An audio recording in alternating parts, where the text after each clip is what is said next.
The night of May 30th, 1945, descended over the Philippine Islands like a velvet shroud, concealing secrets that would soon turn deadly for the Japanese Imperial Army Air Force. In the humid darkness above Manila Bay, where the stars competed with distant fires still burning from recent Allied bombardments, a peculiar aircraft prowled through the moonless sky, a machine so black it seemed to devour light itself, so silent in its approach that even the most vigilant enemy sentries failed to detect its presence until the moment their world erupted in cannon fire. The Northrop P-61 Black Widow had earned its ominous name through a combination of midnight black paint, whisper-quiet engines, and a lethality that made it the apex predator of nocturnal warfare. On this particular evening, one such aircraft, piloted by a crew whose names would soon echo through military history, was about to demonstrate why Japanese bomber crews had begun whispering fearfully about the Koroi Mayo, the black witch that stalked them through Pacific darkness. The aircraft belonged to the 418th Night Fighter Squadron, a unit that had transformed the concept of aerial warfare after sunset from a defensive necessity into an offensive art form. Captain Lee Kendall settled into his pilot's seat with the practiced ease of a man who had made the night his domain. At 24 years old, with sandy hair and sharp blue eyes that seemed perpetually focused on distant horizons, Kendall possessed the rare combination of technical brilliance and aggressive instinct that separated adequate pilots from legendary ones. Beside him, radar operator Lieutenant Eugene Axtell hunched over his glowing scope, watching green phosphorescent blips that represented the electromagnetic echoes of aircraft moving through the darkness miles away. The P-61 itself was a marvel of American engineering ingenuity, a twin-engine, twin-boom fighter specifically designed for night interception at a time when most nations still considered night combat a gamble against fate rather than a calculated military operation. Its four 20mm cannons and four 50 caliber machine guns gave it devastating firepower, while its SCR-720 airborne intercept radar allowed it to find targets that remained invisible to human eyes. The aircraft stretched 66 feet from nose to tail, with a wingspan exceeding 60 feet, making it one of the largest fighters of the war, yet its Pratt & Whitney double Wasp engines pushed it through the air at speeds exceeding 360 miles per hour. According to military records preserved in the National Archives and detailed in the official history of the 5th Air Force Night Fighter operations, the evening of May 30th would become the most remarkable single aircraft performance of the Pacific Night Fighter campaign. Intelligence reports had indicated increased Japanese bomber activity as enemy forces attempted to disrupt American operations on Luzon through nocturnal harassment raids.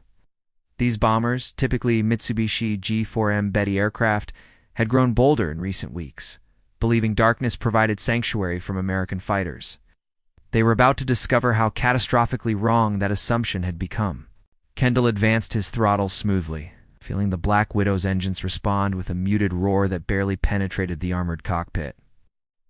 The runway lights at Tacloban stretched before him like a string of amber pearls against the tropical night.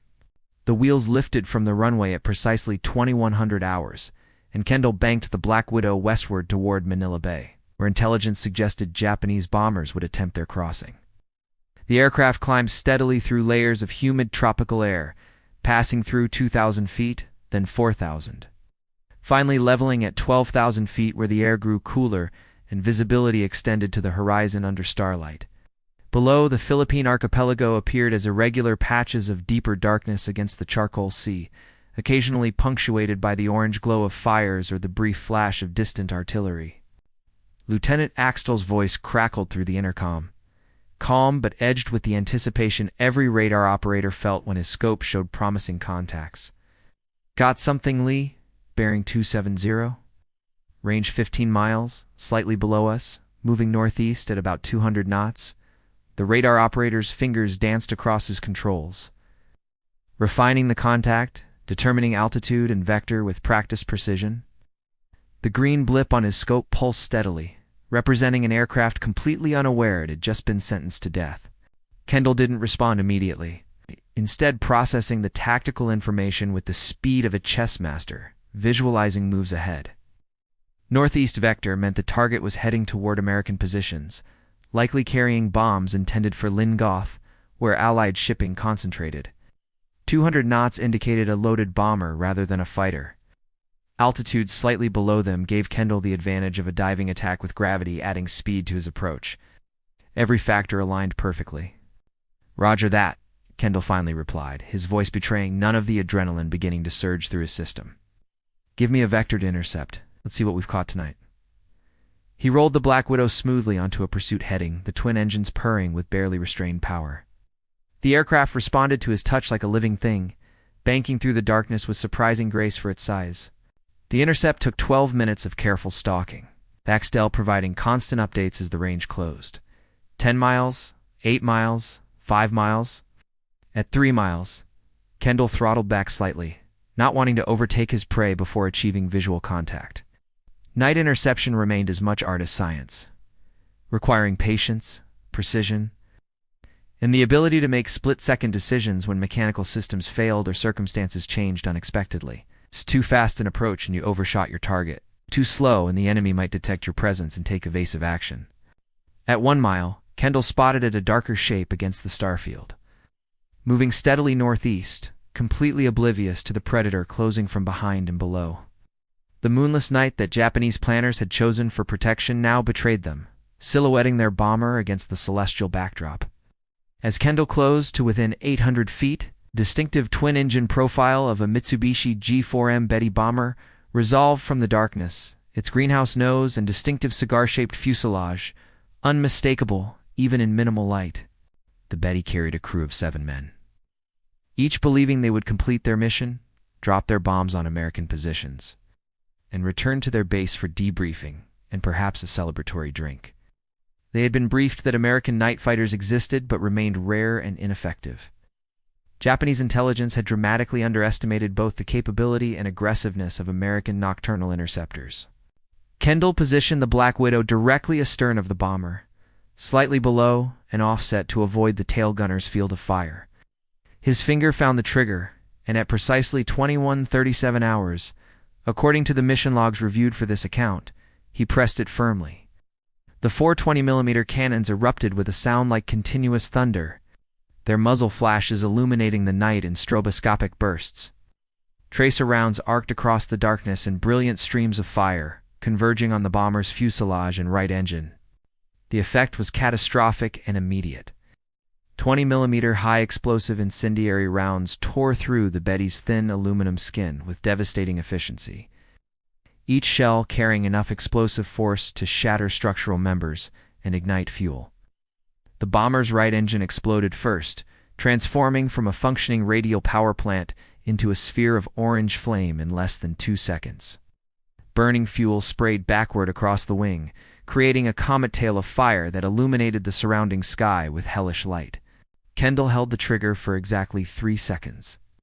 Disciplined burst that conserved ammunition while ensuring destructive effect, then broke hard left to avoid collision with his disintegrating target. The Betty entered a steep, spiraling descent, trailing smoke and flame, pieces of structure breaking away and tumbling through the darkness. Kendall watched dispassionately as the bomber fell, tracking it until it impacted the sea below with a flash visible even from 12,000 feet. 7 Japanese airmen perished in that plunge, though Kendall couldn't afford to dwell on the human cost. War demanded a certain emotional distance from immediate killing, a psychological buffer that allowed professional soldiers to function effectively in circumstances that would paralyze civilians. 1 down, Axtell reported, his voice betraying satisfaction but not celebration.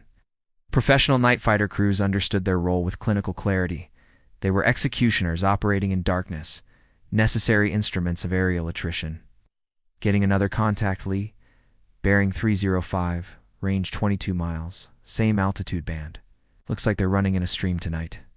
Japanese bomber tactics typically employed loose formations with aircraft spaced several miles apart to reduce the effectiveness of interception, while maintaining enough proximity for mutual support.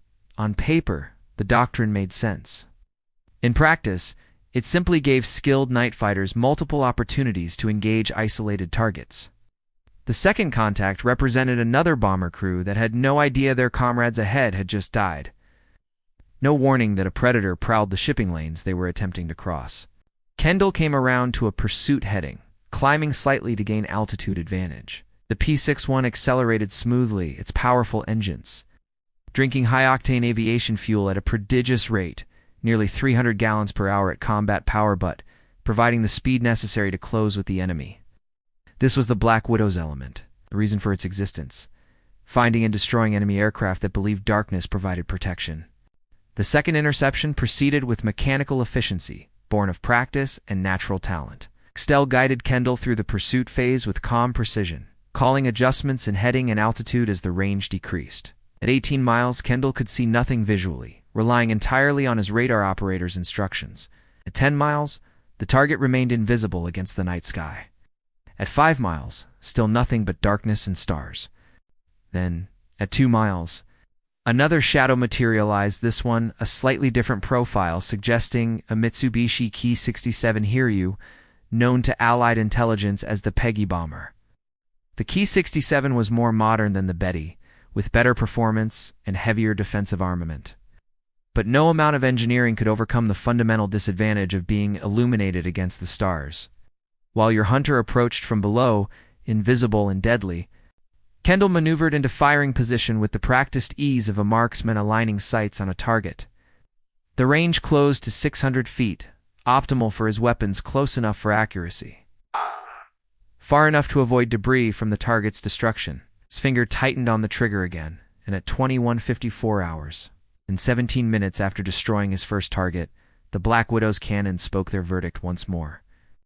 The Peggy bomber's destruction unfolded with violent beauty that only combat aviators witnessed, a terrible artistry of physics, chemistry, and human fragility colliding at altitude. Kendall's cannon shells walked up the bomber's fuselage from tail to cockpit, each impact creating a brief spark where metal met metal before the explosive filler detonated.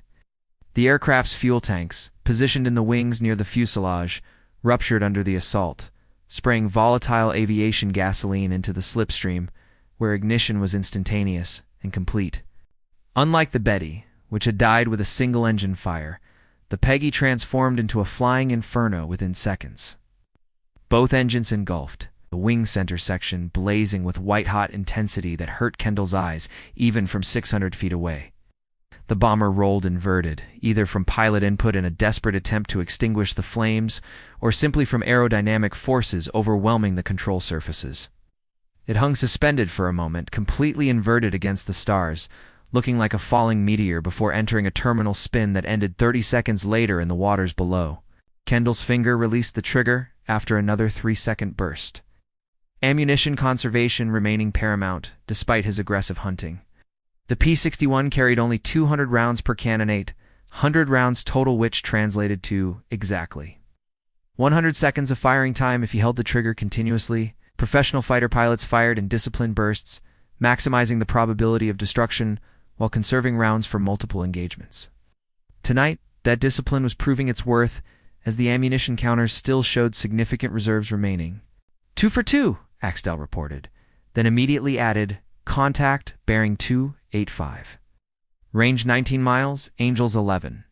The use of angels to denote altitude in thousands of feet was standard fighter pilot terminology, another piece of the specialized vocabulary that separated professional military aviators from civilian flyers. Angels 11 meant 11,000 feet, slightly below their current altitude, providing another advantageous attack, geometry. According to the combat mission reports filed that night and preserved in military archives, weather conditions remained ideal for night interception: clear skies, good visibility under starlight, minimal turbulence, and no moon to silhouette the hunter against the sky. Japanese bomber crews were flying into a killing ground with no awareness of the danger, their navigation lights extinguished, maintaining radio silence following procedures designed to defeat conventional defenses while remaining completely vulnerable to radar-equipped interceptors. Kendall swung the Black Widow onto another pursuit heading, the big fighter responding to his control inputs with surprising agility. The aircraft's twin-boom design, initially controversial among test pilots who questioned its combat effectiveness, had proven remarkably stable and maneuverable once pilots adapted to its unique characteristics. The booms housed the twin vertical stabilizers that provided exceptional directional control, while the crew nacelle between them offered excellent visibility and structural strength. The third pursuit consumed 15 minutes of careful stalking as the target maneuvered unpredictably. possibly executing evasive zigzags or simply navigating around cloud formations invisible to Kendall, but apparent to the bomber crew. Axtell maintained continuous radar contact, his scope showing the blip's movements with electronic precision, allowing Kendall to anticipate the target's course changes and position the Black Widow for optimal interception. At 3 miles range, Kendall reduced power to idle, using the P-61's clean aerodynamics to coast silently toward the target while losing minimal speed. This technique, perfected through months of combat operations, allowed him to approach within visual range without the engine noise alerting alert enemy gunners. The darkness and relative silence of the approach meant Japanese crews often didn't realize they were under attack until cannon shells began tearing through their aircraft. Visual acquisition came at 1,000 yards when Kendall's adapted night vision finally resolved another Betty bomber from the surrounding darkness, this one maintaining steady course and altitude, apparently confident in the protective embrace of night. The bomber crew had no way of knowing that radar rendered darkness transparent, that their invisibility to human eyes meant nothing against electromagnetic radiation bouncing off their aluminum skin and returning to receivers that translated reflections into targeting information. Kendall closed to 400 feet before opening fire at 22:18 hours, his third engagement in 41 minutes. The cannons roared again, their recoil producing a subtle vibration throughout the P-61's airframe. Tracer rounds creating brilliant lines of fire that connected hunter to prey in a deadly geometric pattern. This time, Kendall aimed specifically for the bomber's cockpit area, recognizing that killing the pilots offered the quickest path to destruction by removing any possibility of evasive action or controlled crash landing. The effect exceeded his intentions. His shells penetrated the cockpit greenhouse, killing both pilots instantly, then continued through the fuselage interior, detonating among radio equipment, navigation instruments, and finally the bomb bay, where several bombs waited to be dropped on American positions. The bomber didn't burn like its predecessors instead. It simply exploded in a massive fireball, as bombs detonated sympathetically. The blast wave powerful enough that Kendall felt it buffet his aircraft even after executing a hard brake to avoid the debris field. "Jesus Christ," Axtell exclaimed, professional composure momentarily broken by the spectacular violence. Pieces of the bomber scattered across square miles of sky, tumbling in all directions, some still burning as they fell toward the sea below, is the most complete destruction either man had witnessed in their combat careers. Not merely a kill, but an obliteration that left no recognizable wreckage, no chance of survival, no possibility that any of the crew felt anything beyond perhaps a microsecond of shock before ceasing to exist. Kendall said nothing, his hands already moving to recover from the evasive brake and resume patrol altitude. 3 bombers destroyed in less than an hour represented exceptional success by any metric. But he remained focused on the mission rather than dwelling on the achievement. Fighter pilots who allowed themselves to celebrate prematurely often found that distraction proved fatal when the next threat emerged unexpectedly. "Fuel status?" Kendall asked, his voice betraying none of the adrenaline that still coursed through his system. Professional pilots learn to compartmentalize physiological responses, acknowledging the body's reaction to combat stress while not allowing it to interfere with decision-making or aircraft control. Axtell checked the gauges. "We've got about 90 minutes of patrol time remaining at current consumption. Ammo status is good. We've used maybe a quarter of our cannon rounds, less than that for the 50s. The Black Widow's fuel capacity of 640 gallons provided approximately 3 hours of combat operations, though that endurance decreased significantly when operating at high power settings during pursuits and combat." "Roger," Kendall acknowledged. "Let's maintain patrol. Intelligence said there might be as many as 6 bombers inbound tonight. If they're spacing them 15 to 20 minutes apart, we might catch more." The decision to continue patrolling rather than returning to base to refuel and rearm demonstrated the aggressive mindset that characterized successful fighter pilots, pressing advantages, maintaining contact with the enemy, accepting calculated risks to maximize destruction. Axtell returned his attention to the radar scope, watching for new contacts. The screen's green glow illuminated his face in the darkened crew compartment, highlighting the concentration in his expression as he scanned through the sectors systematically. Radar operators developed an almost intuitive feel for their equipment, learning to distinguish between legitimate targets and spurious returns from weather, terrain, or equipment malfunctions. At 22:32 hours, Axel's patience was rewarded with another contact. Got him Lee, bearing 310, range 25 miles, Angels 12. This one's higher than the others. The increased altitude suggested either a different aircraft type or a different mission. Parameters perhaps a reconnaissance platform rather than a bomber, or possibly a command aircraft directing the other bombers toward their targets. Kendall turned onto an intercept heading and began climbing, adding power to accelerate toward the distant contact. The P-61's engines responded smoothly. Their Pratt & Whitney double wasp cylinders burning aviation fuel with mechanical efficiency, converting chemical energy into rotational force that drove the propellers through the increasingly thin air. At 12,000 feet, the air density was approximately 65%, that of sea level, reducing both engine power and aerodynamic efficiency, but the Black Widow's powerful engines still provided adequate performance for combat operations. The pursuit phase extended to 23 minutes, the longest of the evening, as the target maintained a more northerly course that took both hunter and prey toward the northern coasts of Luzon. Kendall matched the targets. Heading changes precisely, maintaining radar contact while closing the range incrementally. At 10 miles, Axtell refined his altitude.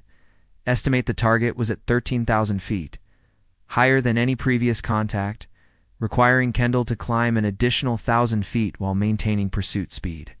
According to the operational analysis compiled by 5th Air Force intelligence officers after the mission, documents that this account draws upon for technical accuracy, Japanese bomber operations that night were unusually aggressive, reflecting either desperation as Allied forces tightened their grip on the Philippines, or possibly a deliberately planned maximum effort to disrupt American preparations for operations elsewhere in the Pacific theater.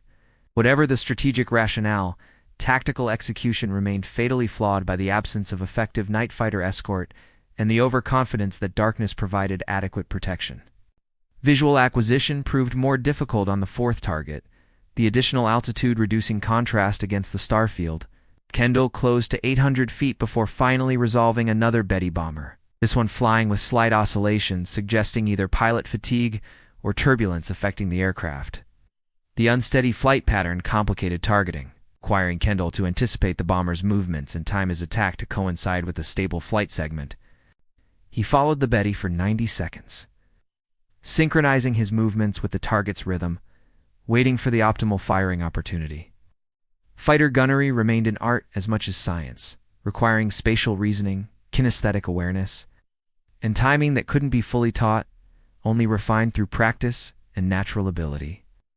Kendall possessed those qualities in abundance, his hands and feet making continuous micro-adjustments to control surfaces, maintaining perfect position relative to his prey.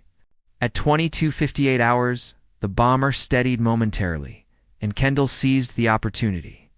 His cannons erupted once more, the familiar vibration running through the airframe. Tracer rounds reaching across the darkness to converge on the Betty's starboard wing root. The wing structure failed immediately under the concentrated impact of multiple 20mm shells, explosive rounds severing the main spar and detaching the entire outer wing panel from the fuselage.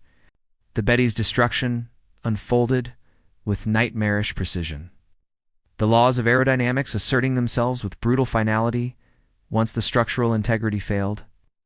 With the starboard wing torn away, the bomber immediately snapped to the right, centrifugal forces pinning the crew in their positions as the aircraft entered a flat spin. The port engine, still producing power, continued driving the remaining wing through the air, creating asymmetric thrust that accelerated the spin, while also producing a lateral component that sent the bomber sliding sideways through the sky. Kendall released the trigger after a 4-second burst longer than his previous engagements, but necessary due to the target's oscillating flight path. He broke hard left, inverting the Black Widow to maintain visual contact with the tumbling bomber, while ensuring he didn't follow it. Through the rapidly decreasing altitude, combat aviators learned early in their careers that vertigo could kill as efficiently as enemy fire, and maintaining spatial orientation during violent maneuvering at night required constant reference to flight instruments. The Betty fell for approximately 45 seconds, its tumble visible against the stars as a dark shape rotating chaotically, sometimes silhouetted, sometimes disappearing into the surrounding darkness. Unlike the previous 3 kills, this one didn't burn immediately, though flames appeared around the severed wing root as the fuel tanks ruptured and aviation gasoline ignited from the friction and heat of structural failure. The crew had no chance of escape even if they possessed parachutes and managed to reach them during the violent spin. The altitude loss rate would have exhausted the available time before they could bail out.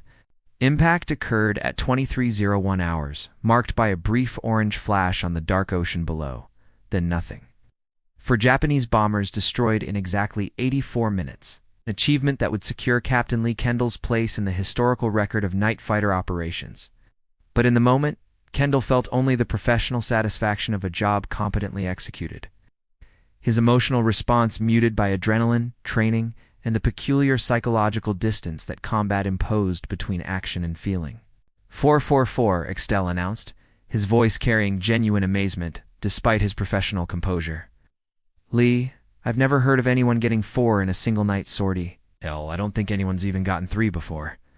The radar operator's assessment was essentially correct while a handful of exceptional night fighter pilots had achieved 3 victories in one mission. 4 represented unprecedented success in the nocturnal interceptor role. Kendall permitted himself a slight smile, invisible in the darkness of the cockpit. Well, Gene, let's see if we can make it 5. How's our fuel looking? Question reflected the eternal calculus of fighter operations, balancing the desire for additional engagements against the necessity of returning to base with adequate reserves. Running out of fuel over the ocean at night represented one of the few ways a fighter pilot could die that involved no enemy action whatsoever. Extel consulted his gauges. We've got maybe 45 minutes before we hit our reserve. Ammo's still good. We've used maybe half the cannon rounds. Even less of the machine gun ammunition. The P-61's impressive armament load provided staying power that single-engine fighters lacked, allowing extended combat operations without the immediate necessity of returning to rearm. Keep scanning, Kendall ordered.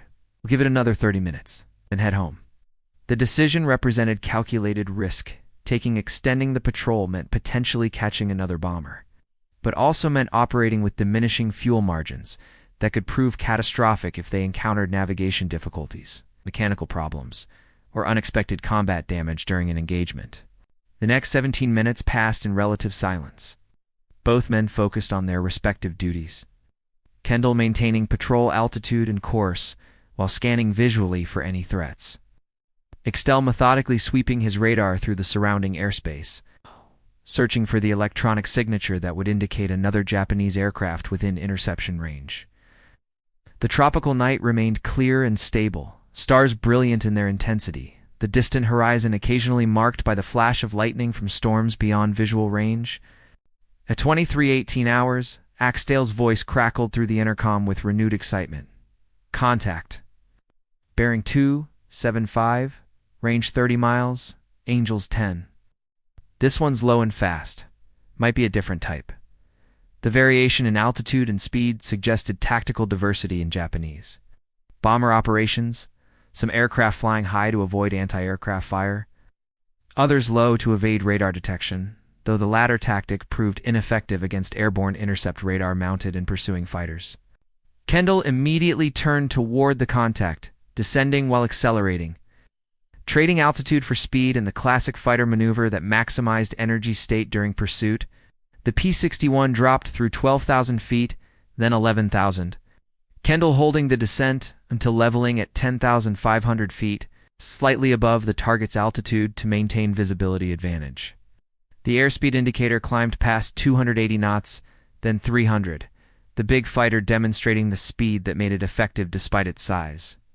This pursuit proceeded with textbook efficiency, Tail's radar guidance vectors placing Kendall in perfect position for interception. Ow. The closing rate optimal for achieving visual acquisition while maintaining tactical flexibility. At 5 miles, the range decreased rapidly as the combined speeds of both aircraft brought them together at nearly 8 miles per minute. At 3 miles, Kendall began scanning intensively for visual contact, knowing the target would soon materialize from the darkness. At 1 mile, he spotted it not a bomber at all, but a Nakajima J-1N1 Gecko night fighter, designated Irving by Allied intelligence. The twin-engine aircraft represented Japan's attempt to counter American nocturnal operations. Equipped with its own rudimentary radar, and armed with upward-firing cannon designed to attack bombers from below. The irony wasn't lost on Kendall. He had caught a Japanese night fighter that was presumably hunting for American aircraft, reversing the predator-prey relationship in a manner that must have been deeply shocking to the Japanese crew in their final moments. The Irving was climbing slightly, its pilot apparently unaware of the Black Widow's approach from behind and above. His attention focused forward and upward as he searched for potential targets. Japanese airborne radar technology lagged significantly behind American developments, their sets suffering from limited range, poor reliability, and inadequate operator training. The Irving crew was essentially blind to the threat closing from their 6 o'clock position. Kendall positioned the P-61 carefully, compensating for the target's climbing profile by maintaining slightly higher altitude and closing deliberately. At 600 feet, with perfect firing position achieved, he pressed the trigger at 23:34 hours. The cannons roared their familiar thunder, shells converging on the Irving's fuselage and engines. The high explosive rounds tearing through structure and igniting fuel with practiced efficiency. The Irving's destruction was swift and complete. Both engines exploded nearly simultaneously, the aircraft breaking apart under the combined stress of structural failure and aerodynamic forces acting on the disintegrating airframe. Unlike the bombers, which had at least maintained some structural integrity during their death plunges, the Irving simply came apart in midair, major components separating and tumbling independently toward the ocean below. Kendall held the trigger for 5 seconds, his longest burst of the evening, one in absolute certainty of destruction, against another fighter that might otherwise execute evasive maneuvers or even attempt to return fire. The ammunition expenditure was justified. The Irving ceased to exist as a functional aircraft within those 5 seconds, transforming from a lethal weapons platform into scattered debris falling through the tropical night. 5, Axtell said quietly, the single word carrying weight beyond its simple numerical meaning. 5 victories in one mission represented an achievement that would echo through military aviation history, a performance that validated the entire concept of radar-equipped night fighters and demonstrated the technological and tactical superiority American forces had achieved in nocturnal air combat. Lee, we need to head home. Fuel's getting critical. Kendall glanced at his fuel gauges, noting the needles approaching the reserve markers. Combat operations consumed fuel at rates that planning could estimate, but never perfectly predict throttle adjustments during pursuits. Afterburner use during acceleration, and the simple unpredictability of combat maneuvering all combined to create uncertainty in fuel calculations. The gauges showed approximately 30 minutes of flight time remaining. Tacloban Airfield lay roughly 25 minutes away at economical cruise settings. Roger that, Kendall acknowledged, turning the Black Widow toward home. Let's get out of here before we end up swimming. The comment, delivered with dry humor that belied the genuine danger of fuel exhaustion, reflected the peculiar psychology of fighter pilots who used humor to manage stress and maintain psychological equilibrium. During operations that involved regular exposure to violent death, the flight back to Tacloban proceeded uneventfully. The P-61 droning through the tropical darkness at economical cruise power. Fuel consumption reduced to approximately 150 gallons per hour, as Kendall carefully managed the mixture and propeller settings to maximize range. Below, the Philippine Islands passed in irregular patterns of darkness, punctuated by occasional lights from American positions camps, supply depots, and airfields, where thousands of Allied personnel supported the ongoing campaign to reclaim the archipelago from Japanese occupation. Axtell maintained radio silence until they came within range of the Tacloban Tower, then transmitted the mission results using standard coded brevity. Nightfall Control, Ghost 27, is inbound with 5 kills confirmed, fuel state low, requesting immediate landing clearance. The transmission, monitored by intelligence officers whose task involved tracking combat results in real time, would have caused considerable excitement on the ground as personnel realized they were witnessing a historic achievement. The tower response came immediately, the controller's voice betraying excitement despite professional protocols. Ghost 27, you're cleared for immediate landing. Runway 27, winds light and variable. All traffic is being held for your approach. Confirm you said 5 kills. The controller's request for confirmation wasn't procedural skepticism, but rather genuine desire to verify that he'd heard correctly. 5 victories in a single mission was unprecedented in 5th Air Force night fighter operations. Affirmative, 5 kills, Kendall confirmed. 4 bombers and 1 night fighter, all destroyed in approximately 90 minutes, will provide detailed debriefing on the ground. The brief transmission understated the achievement's significance. But Kendall's focus remained on landing the aircraft safely rather than celebrating prematurely. Fighter pilots learned early in their careers that successful combat missions only counted if you returned to base intact. The landing proceeded normally. Kendall bringing the big fighter down smoothly onto Tacloban's steel-matted runway at 23:58 hours, exactly 2 hours and 58 minutes after takeoff. The P-61's landing gear absorbed the impact with barely a bump, testimony to both the aircraft's robust design and Kendall's practiced skill. He taxied clear of the active runway, following the marshaller's signals toward the parking revetment where ground crews waited to service the aircraft, and intelligence officers stood ready to conduct the mandatory post-mission debriefing. As Kendall shut down the engines, the sudden silence felt almost oppressive after hours of constant noise, vibration, and mechanical operation.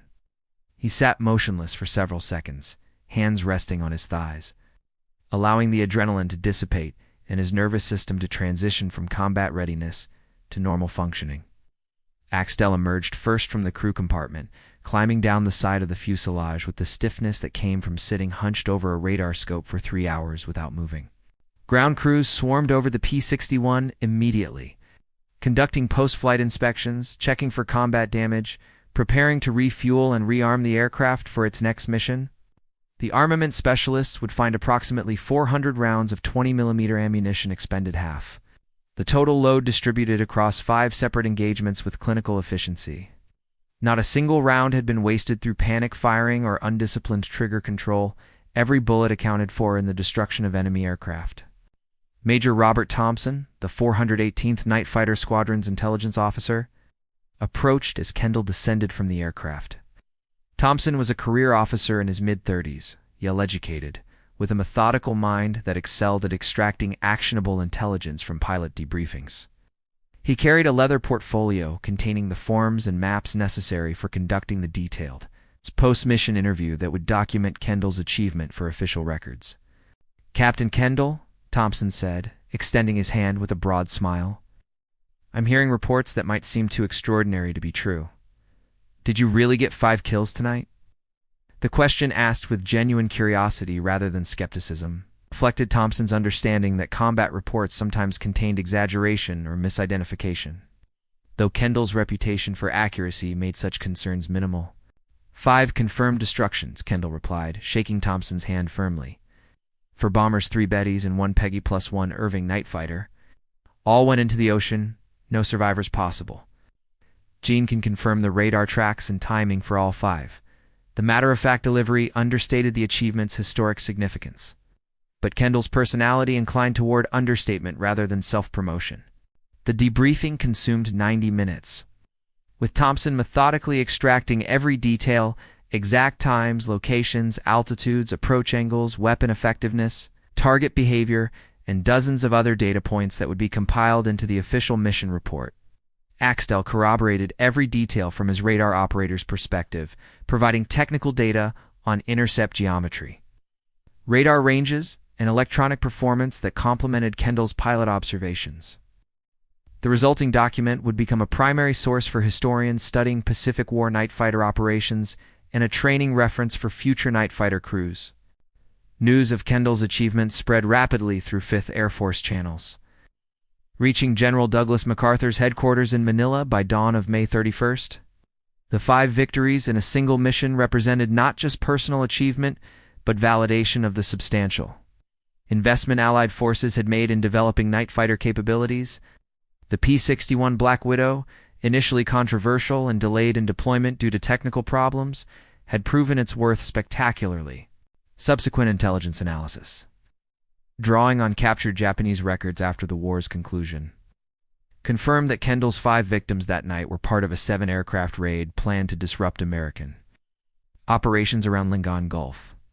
The 2 bombers that escaped Kendall's interception were engaged by anti-aircraft artillery near their targets, with one shot down and the other forced to jettison its bombs harmlessly into the ocean before fleeing. The raid achieved nothing while costing the Japanese Imperial Army Air Force 7 aircraft and their crews an unsustainable loss rate, that contributed to the steady attrition that would render Japanese air power ineffective by the war's conclusion in August 1945. Captain Lee Kendall received the Distinguished Service Cross for his actions on the night of May 30th, 1945, the citation specifically noting his extraordinary heroism and exceptional skill in aerial combat against numerically superior enemy forces. The medal ceremony took place 3 weeks later, with General George Kenney, commander of the Far East Air Forces, personally presenting the decoration.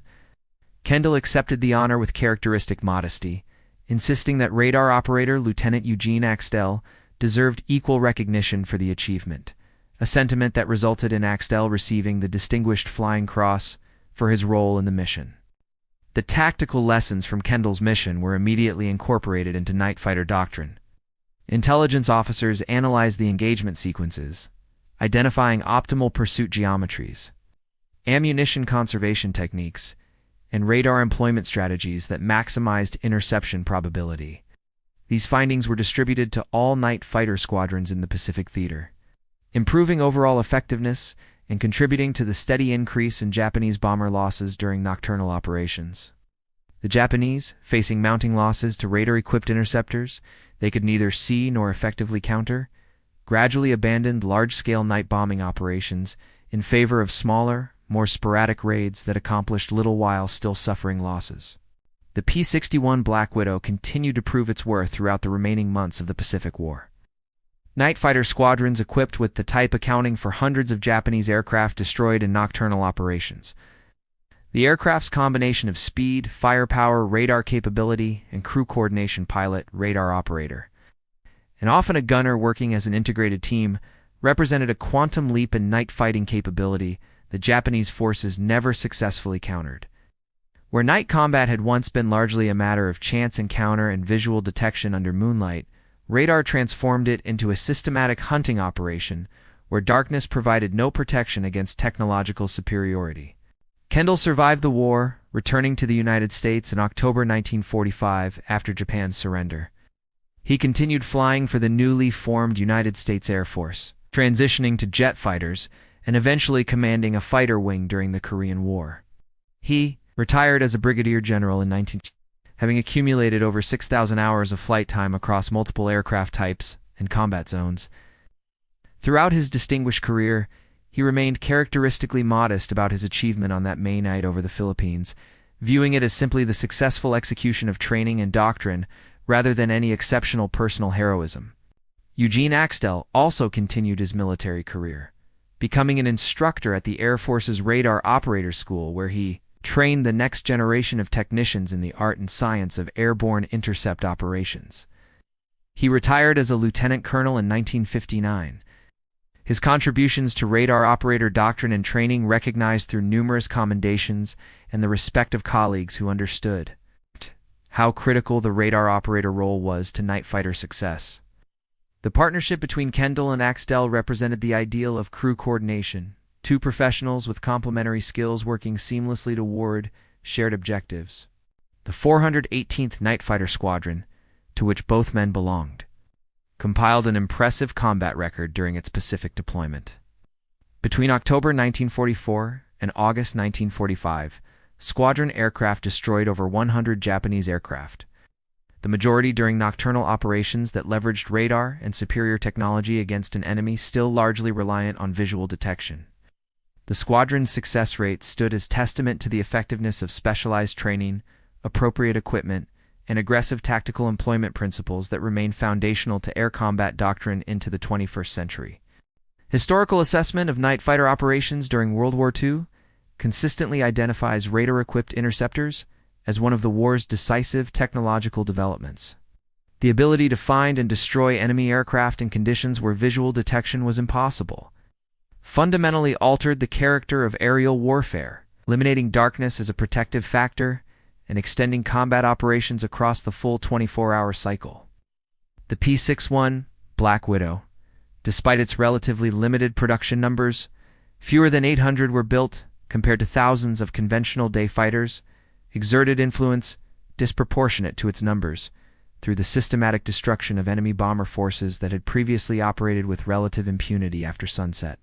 Japanese aviation forces never developed effective countermeasures against radar-equipped night fighters, partially due to technological limitations, but also because of doctrinal rigidity that failed to adequately prioritize electronic warfare and technical innovation. While Japanese engineers understood radar principles and developed their own systems, reliability issues, production difficulties, and inadequate operator training meant Japanese airborne radar never achieved effectiveness comparable to American sets. This technological gap, combined with superior American pilot training and aggressive tactical doctrine, created a lethality imbalance that Japanese night operations never overcame.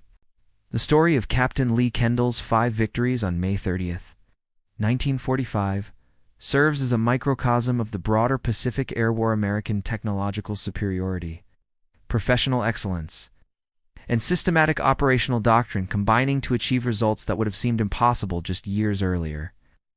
The Black Widow's transformation of night from sanctuary into killing ground represented the kind of asymmetric advantage that determined outcomes in modern warfare, where technological edge and its skillful exploitation could neutralize numerical superiority or geographic advantage. In the decades following the war, Kendall occasionally gave interviews to aviation historians and documentary filmmakers, seeking to preserve the experiences of combat aviators before that generation passed. In these conversations, he consistently emphasized that his achievement resulted from the efforts of hundreds of people: the engineers who designed the P-61, the technicians who maintained it, the radar operators who developed intercept techniques, the intelligence officers who identified targets, and the supply personnel who ensured fuel and ammunition reached forward bases. His insistence on crediting the larger team rather than accepting sole recognition reflected both personal humility and accurate understanding that modern warfare was fundamentally a collective enterprise, requiring coordination across numerous specialties. When asked how it felt to destroy 5 enemy aircraft and kill their crews in a single night, Kendall's response revealed the psychological complexity of aerial combat. I did. 73 interview preserved in the Library of Congress's Veterans History Project. If I had, I couldn't have done my job. They were targets, threats to our forces and our mission. Later, after the war, I could think about them as people, could recognize they were doing their duty just as I was doing mine. But in the moment, in combat, that kind of thinking gets you killed. You have to maintain professional distance, focus on the mission, and deal with the emotional consequences later. That psychological compartmentalization, the ability to kill efficiently, while preserving one's humanity for peacetime, characterized the experience of many combat veterans who performed violent duties while maintaining ethical grounding. Kendall's frank acknowledgement of the necessity for emotional distance during combat, combined with his later willingness to recognize the humanity of his former enemies, demonstrated the moral maturity that separated professional warriors from mere killers. The final accounting of that night's operations revealed the broader impact beyond Kendall's personal achievement. The Japanese raid, which had intended to disrupt American operations and demonstrate continued offensive capability, despite deteriorating strategic circumstances, instead resulted in complete tactical failure. 7 aircraft dispatched, 7 aircraft lost, 0 bombs delivered on target, no American casualties inflicted, and no meaningful interference with Allied operations. The raid's failure contributed to Japanese command decisions to conserve remaining air assets for desperate last-ditch defense operations rather than offensive operations that accomplished little while bleeding strength that could never be replaced. Captain Lee Kendall died peacefully in his sleep on March 12, 2003, at age 82, survived by his wife of 57 years, 3 children, and 8 grandchildren. His obituary in the Air Force Times briefly mentioned his 5 victories in a single night but focused primarily on his long career of service, his dedication to pilot training, and his reputation as a fair and respected leader.